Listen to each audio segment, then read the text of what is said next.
Welcome back to the Royals Review podcast. I'm your host, Dan Worth, joined by Jimmy on the back of a 1-1 draw for the Royals away at Port Vale, the second 1-1 draw in almost as many days. Conceded very late against Bolton at the Select Car Leasing Stadium on Tuesday and conceded in the same minute against Port Vale for the same result. Is it a case of deja vu, Jim, or any differences in this one? No, I mean, I think we had that. We spoke about that, didn't we? Whether it was just a bad day at the office in one of the previous matches, but there are, I think there's obviously it's getting obvious that there's cracks in the system. We're seeing things too frequently now. Yeah, that's the second 96th minute equaliser we've conceded in 2 games, and in my eyes, that's points thrown away, not points gained. I know Bolton are a good side, but even the players said that they were disappointed. I think going into Port Vale, that was a must-win, and I think we can almost put that down as one of the worst matches of the whole season. Yeah, really disappointing. Yeah, I think that's it for me, is that it's deja vu in the sense we've conceded a late goal once again to throw away taking all 3 points. But you can almost excuse it against Bolton because they are one of the best teams in this league. But Port Vale are the complete opposite. They're one of the worst teams in this league. Yeah. We should be going there, particularly if we want to be in the playoff positions, pushing for promotion. You have to be going there and getting 3 points. And obviously, that's easier said than done, but I just think Reading's performance on the whole was fine in the first half. We looked okay. And then in the second half, it just completely inexcusable. And I don't know if that's because the players aren't good enough. I don't think it's that really. I don't know if it's just poor tactics from Liam Richardson or just a real lack of confidence, because I just don't see why against the league's bottom team, you would think 1-0 up, right, let's just sit back and let them attack us and attack us and attack us, particularly after that has just backfired 3 days before. Yeah. It just doesn't make any sense to me. And lo and behold, Port Vale score late on. They're buzzing with it, rightfully so. And we have to come away with a point against a team that we should have beaten. And it's just not really good enough. Yeah. So very disappointing, I think. But we'll talk a bit more about the game of 2 halves, because Reading were decent in the first half, I thought. Yeah, me too. Yeah, I thought we were in control. I mean, you just have to take a look at the possession stat to sort of see that. Yeah, we're pushing for a goal. Obviously, great attack from Caden Young, wins us a penalty. Wing buries it, and you think, okay, we'll just carry on playing like this, and it'll be an easy 3 points. But yeah, like you said, it was a game of 2 halves. Second half, just a completely different match. Invited all the pressure, and then had to make excuses at the end of it. I don't know if you've got much more to add to that. It's pretty much as simple as that, really, isn't it? Yeah, I don't. There's not really anything to say. But if you look at the stats, I'm looking at it here on who scored. If you filter it to minute 1 to minute 45, Reading are in complete control. Double the amount of shots, more than double the amount of possession, much better pass accuracy, double the amount of dribbles, more aerials won, double the amount of tackles. And then if you flip it from minute 46 to minute 90, complete opposite. Like dominated in almost every single stat. And again, this is me saying this team are the worst team in League One. Like, it's okay for us not to dominate from minute 1 to minute 90. But I just don't understand why you're 1-0 up against them. You then even take your foot off, let alone go, right, let's protect this 1-goal lead. Something that we're clearly not very good at based on what we've seen already this season. It just doesn't make any sense to me. And I almost feel bad for the players because, we've got some real quality here, but they're clearly not fit enough or good enough to withstand a barrage of attack from any team in this league. As we've seen, one of the best teams and one of the worst teams still having success. And it's largely down to errors, right? Like Dorset got completely murked for the goal from Port Vale. There's no words for it in it. It's just an individual error that costs us a goal. But I just don't think that comes if we aren't sort of scared. Controlling the game. Yeah. I think, like what you said just about the fitness of the players. I'm not surprised they're knackered. They're just Yeah. chasing the ball, and like having like physically tackling someone uses a lot more energy than just running with the ball and like passing the ball around if you're in possession. No Mhm. wonder they're all smoked by the end of it. Yeah, unfortunate for Dorset. It's weird because like, you know, he's popped up with two like pretty key goals in the last few weeks. Yeah. But yeah, all you're really going to remember is just if you know, if we're sitting back and we're defending and inevitably something happens and there's going to be someone to blame, and that was him this time. It was Pereira last week. Like, yeah, you said we've just come off the back of that exact same situation 3 days earlier. Why are we going out doing the same thing? We've got the league's top goal scorer who is literally smacking in goals from stupid angles, and you know, it looks way too good for this league. Why are we not? Why are we not using him? Why are we not playing to his strengths? Why are we sitting back instead? Yeah, like I said, it's points thrown away. It's points thrown away, definitely. And I think I guess we can sort of move on to the post match comments. After Bolton, we were saying that, yeah, okay, fair enough. They're a good team. It's okay if we give away 2 points. How can Richardson now be going, oh, Port Vale are a bad team. It's okay if we give away points to them. They've got nothing to lose. They're coming out all guns blazing. Well, where do we end up if every team's going to have this excuse of they're fighting for relegation to avoid relegation, or they're fighting for promotion? That just screams where we're inevitably going to end up, somewhere around mid-table, lower mid-table. It just sort of knocks all the confidence out of the team and all the momentum. We had pretty good momentum after like the holiday period, and like the results haven't been terrible. Like, we haven't lost in the last 5 games. Am I right? Yeah. But like the performances and just like the way in which we've drawn matches is just, it's just not convincing whatsoever. Yeah, something needs to change. I think Richardson's got, it's pretty clear where the issues are. Like, there's obviously some, I don't know what it is that we change in the second half, but it is, like you said, a game of two halves, and it's been like that for the last few weeks. So yeah, something needs to change, and that's on Richardson to sort. Yeah, I agree. I mean, I know I'll never get this because it's just not how it works. But I would love to just find out some of the thought processes from Liam Richardson, because although you can't really argue against what he's done in terms of we were 20th and now we're 7th, Hmm. he's made so many decisions that I just do not understand. That maybe it's because I don't know enough about tactics and anything like that, but time and time again, he makes these decisions, and I don't understand what he's watching. I don't get what he's seeing. I don't get what he's even trying to do.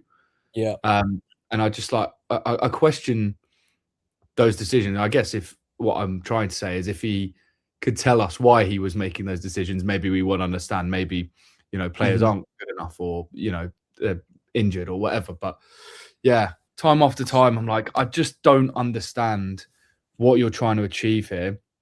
And I think that's compounded by the post-match comments. Like, I mean, anyone that follows us on Twitter can probably see that I was pretty annoyed after the game, um, but almost more annoyed at his comments than the performance. I just don't understand how anyone can be that deluded and just not take any blame for anything whatsoever after a really poor result Yeah. for a team that are trying to end in the playoffs. And like, some of the stuff, like, he surely doesn't even believe himself. He said like Man City would struggle there, or they'd be happy with a point. I can't remember the exact wording, but just utter rubbish. Hmm. I know he called Port Vale a different animal at home. I'm like, what are you on about? Like, he literally is just talking out of his backside, and it just doesn't do anything. It doesn't do any good, because now the fans are all on his back. Like, even after all the hard work he's done in terms of getting points, he's getting booed off. Like, it just creates even more of a disparity between the players, the fans, and the management, Hmm. which after the kind of year or two we've been through is like the last thing we need, really. We really want someone to come in, be open and honest with the fans, and just be someone that we can back and get on board with. But I think currently Richardson's not doing a great job at keeping the fans involved, for one, but also just the transparency is terrible. And he's just not admitting to anything. If he came out and was like, "Look, I'll admit, like, I completely messed that up. Like, we should never have gone more defensive, or I was thinking we'll do this and it backfired," like, maybe people would understand. But to come out and Yeah, just yeah. make excuses, it's just pathetic, I think. Yeah, well, it Um, kind of just makes you think that he doesn't have a clue himself what's going wrong. And yeah, I mean, I know you said that as a fan, yeah, you probably don't have much insight into how like tactics all work and everything. But ultimately, you can see where the issue is, and it's mm, down to the manager to know where that issue is and fix it. And at the moment, we've not seen anything that we've labelled as an issue being fixed. So yeah, I think fans are are getting frustrated with it, but rightly so. Do I think it's? I know I've seen people saying that Richardson should get sacked and stuff. I don't think it should be that extreme. yeah. But it's good to. You just want to see a manager see where an issue is and fix it. It's as simple as that. Yeah, and like, I mean, it's as simple as it can be. It's all about progression, right? Like, to me and you, and probably to anyone else, you take the result on Tuesday and just think, oh, how do we stop that happening again? Because like, that's heartbreaking, and like, it is avoidable. To Yeah, then go and just do the exact same thing, it feels really poor. But yeah, I mean, I echo what you said. I don't think he needs to be sacked. I just think he can do more in terms of getting fans on board, and I just not being a knob in post-match interviews. Like, it is not that hard. And like, anyone with sort of any empathy would after that game think, "Ah, oh, geez, like, fair play to all those fans that came up, like, to witness that. It was tough." yeah, But he exactly. doesn't even acknowledge that. It's like, yeah, I don't know. It just came across really poorly, I think. And we've seen a few Reading managers previously come across quite poorly in interviews, and they didn't hang around for too long. I'm thinking particularly about Paul Ince. Yeah, But yeah, just there just seems to be a big disparity between fans and the club at the moment. Because we even had a couple of weeks ago, like, Matt Ritchie laughing at the away fans. Now we've got this. I don't know. mm, Just feels like something needs to happen to get everyone back on the same hymn sheet, because it doesn't feel like people are at the moment. yeah, yeah. I mean, like the away following is like fantastic. It's the best Mm, it's been in a long while. But yeah, to go up to Stoke and witness a second half performance like that again is just so frustrating. I mean, I wasn't at the Port Vale match, but I was at the Bolton match, and it was just frustrating to watch that second half. Just sit back mm. and soak up all the. You could just see what was going to happen, and inevitably it did right in the last few minutes. And yeah, for that to happen again is just a bit of a kick in the balls, I think. Yeah. For the fans, for Richardson, and for the players. Like, Mm, yeah, we've still got momentum. I guess we're still picking up points, but like these last two matches kind of feel like a loss, yeah. especially when you graft so much defensively, and then right in the closing moments, it all goes to waste. Essentially, that was essentially it is just a waste of 45 minutes. Yeah. No, I completely agree. Right, let's not dwell on it too much, because I've spent a lot of this weekend moaning about Reading, and now to do it on Monday too, I need to get over it. But one last question before we head off for today, then we can kind of not talk about Port Vale anymore. But I'm pretty sure you've predicted that we'd finish in the playoffs from the start of the season. Has that changed now? Do you think that those two results have kind of put you off? Yeah, I think so. I just don't think we're playing anywhere near like a team that is in contention for the playoffs. Mm, Um, yeah, we've picked up some results, but like all of the team, you see some of the results that the teams above us are picking up. They're down one or two goals and they're bringing it back and winning 3-2. Huddersfield as well on the weekend. They were down 1-0, brought it back to 2-1. Like that's what you do if you want a playoff spot. Throwing away a 1-0 lead against bottom of the table in the 96th minute after doing that in mm. the previous match as well and not looking convincing whatsoever, you're not getting playoffs. So yeah, I think at the moment, um, come the end of the season, I don't think we'll be in a playoff spot. But you know, we're not far off it at the moment. It's nice to be in and around the playoffs at this point of the season. So yeah, we could see where it goes. But personally, I don't think we're going to get there. Yeah, I agree with you. I think we'll be there or thereabouts, but we will fall just short again for the second season in a row. I mean, I guess the good news is that it's kind of still all in our hands, which is a silly thing to say because there are still loads of games left. But you know, the only people that will stop us getting in the playoffs are ourselves. I think the games are there to go and be won. Yeah, we've got some tough games coming up, but we play better against the better teams. So it's kind of in our hands. We can go and grasp it, and you know, go into the end of the season flying and get playoffs, or we could just kind of go out with a whimper. And I mean, the last two games lean way more to the latter because that's exactly what's happened. We've really not gone out there and grasped the game by the scruff of the neck and picked up needed points. I can't actually remember. I think it must have been before the Bolton game that I said we need 21 points. So we still need 19 points from, I can't even remember how many games are left, 13 or 12 or something. Mm-hmm. So yeah, it's getting harder and harder, but it's possible. I just don't think we've got it, unfortunately, this time. And it's tough because I also think like we're just in a period of rebuild and we should probably be okay. As in, like, we probably should be okay with a season where it is just like mid-table. Yeah, you know, yeah. a lot of games. But like when you get so close and like this league is poor, like we should be beating most of these teams.